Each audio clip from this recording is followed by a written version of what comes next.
जय हिंद सर। जय हिंद। सर ये 3 खतरनाक आतंकवादी सर हमने पकड़े सर पाकिस्तान से।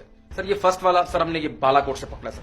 सर इसके बाकी साथी तो मारे गए थे, लेकिन इसको हमने जिंदा पकड़ लिया सर। सर लेकिन समस्या ये है कि ये बिल्कुल बोल नहीं रहा सर।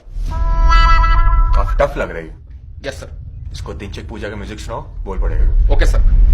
सर ये सेकंड वाला सर ये हमने राजस्थान से पकड़ा sir.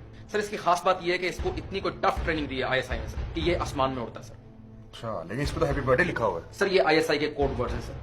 Sir H for Hindustan, A for Adnan समी सर, मेजर अदनान के लिए मैसेज है sir. Sir B for Bharat, I for India sir, और ये R R for raw sir. इसको मजाल मारो। Okay sir. सर ये तीसरे वाला सर हमने जो बालाकोट में पेलोड गिराया था सर, उसमें इसका एक साथी मारा गया था सर। बाद में वो राजस्थान गया और हमारा एक विमान उसने ध्वस्त कर दिया सर। सर ये उसका कजन है। हमें शक है कि अगला हमला ये करेगा। ये कुछ बोला? हाँ सर बोल रहा है, मगर कोड वर्ड्स में बोल रहा है, समझ नहीं आ रही। क्या बोल रहा है? सर कुछ काय काय कर रहा है।